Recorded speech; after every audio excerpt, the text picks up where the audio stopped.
Oh, man. A little bit bumpy here. A little bit of turbulence, I think.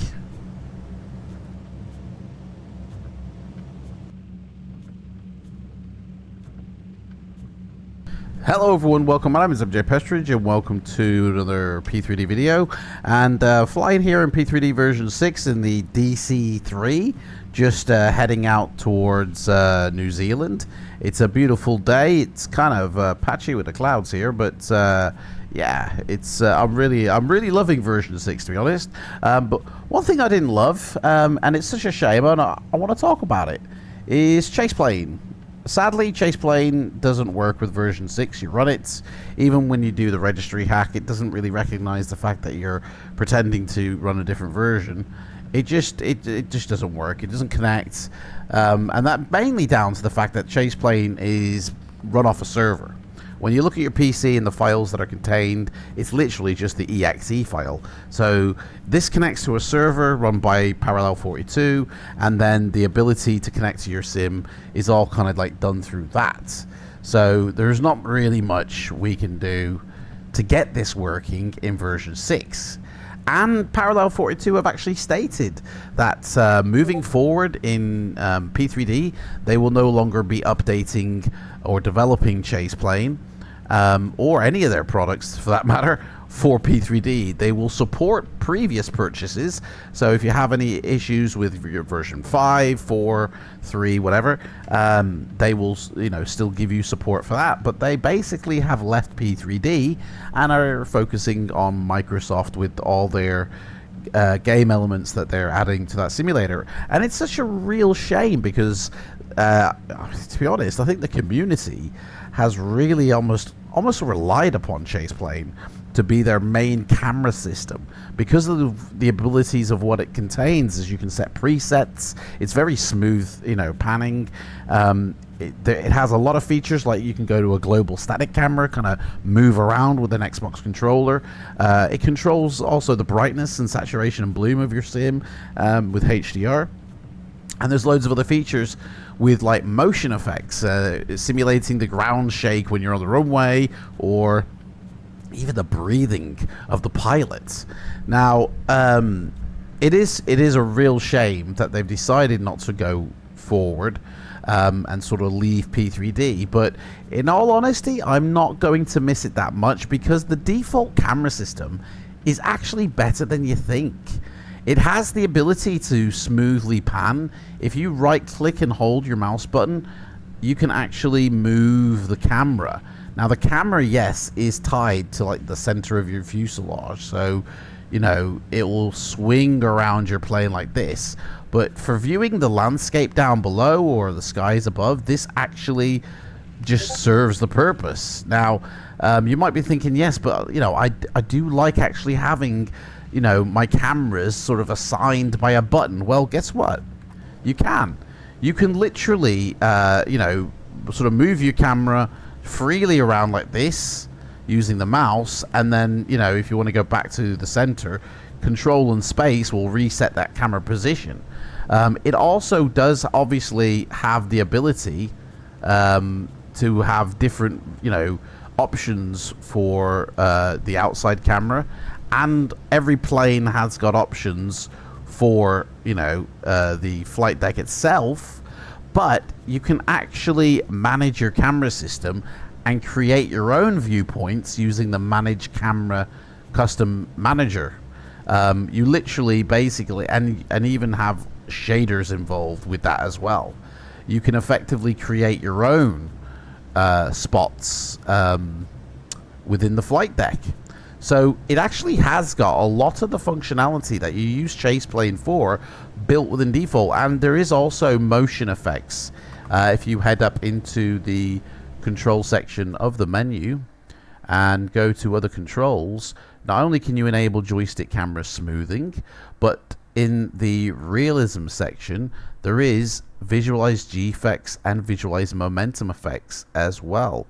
And I want to untick these ignore attachment weights to basically simulate those abilities that chase plane had. They're not as drastic maybe as they were in Chase Plane, and Chase Plane allowed you to set how bad those things were, but obviously in the CFG file you can also play with it and tweak the settings as well.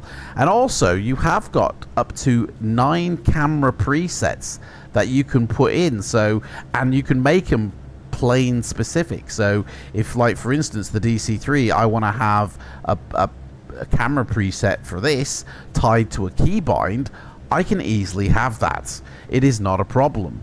The easiest function also is when you say, let's say for instance you go out of the flight deck and you want to get back in, you just push Control S and it will return you to your previous camera state, which you can then flick in and out of. Like, in all honesty, I'm not going to miss Chase Plane one bit, because the default camera system is very good if you get to know it and get to use it.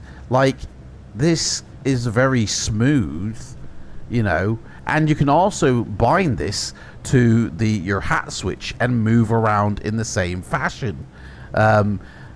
So yeah, in all honesty, it is such a shame that they've decided not to continue development. And judging by a video interview that I watched, I mean, they were actually pirates of the flight sim software when they were younger, and they were laughing and joking about it, which not really something I agree with. But also, judging by the things that they're creating for Microsoft Flight Simulator, it seems like they're more interested in appealing to gamers than flight simmers. They have an off-road buggy that's in development that you can just basically drive around Flight Simulator with. They obviously have their Sky Park and their camping and all the assets that you put in. I mean, none of these things are to do with flight simulation, so it seems like in order to secure their own future, they're pretty much, you know, going into gaming. So it's a shame they've decided to change their basic sort of, I guess, career path, you know, and they will sorely be missed. But yeah, Chase Plane, as good as the app as it is, and it's not going to be made publicly available for the P3D community to then engineer it and still continue to use it. They're sticking it in Microsoft. That's why P3Dv6 has lost it. They've taken it away from V6 and going to stick it in Microsoft as part of their little partner program. That's exactly the reason why we lose out in P3D, which, in all honesty, I think is really bad. And I don't support the level 40 parallel 42 anymore, because they've literally abandoned the OG community of Flight Sim that put them where they are. And that's not a company that I really want to back. You know, I'm not really into backing companies that have a tendency to walk away from their community and leave them. So I ignore them. Anyway, I'm happy with the default. It does everything I need it to do.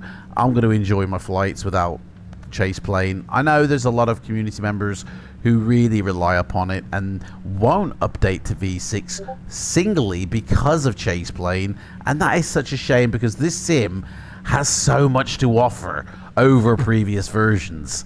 I find it way better. Like, I honestly was going to wait till 6.3 to fully update and move over to version 6, but after spending 2 weeks with this flight sim, man, I'm gonna do it ASAP. I've already transferred all of my Orbex over.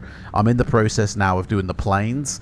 Literally, this will be the only sim I fly within 30 days of recording this video. So all my flights in the future will be done from this sim. The virtual pilot life will continue from this sim, and I will stream flights, you know, using this sim in the future. Anyway, guys, thank you so much for watching this video. Don't forget, I run a giveaway every single month where I give away 50 euros to one lucky winner, where you can go spend it on Sim Market for flight sim add-ons. All you have to be within a chance to win is be a subscriber on my channel, leave a comment down in any one of my P3D videos, and one lucky winner will be picked and walk away with 50 euros for a flight sim voucher. Guys, take care, and I'll see you in the next one.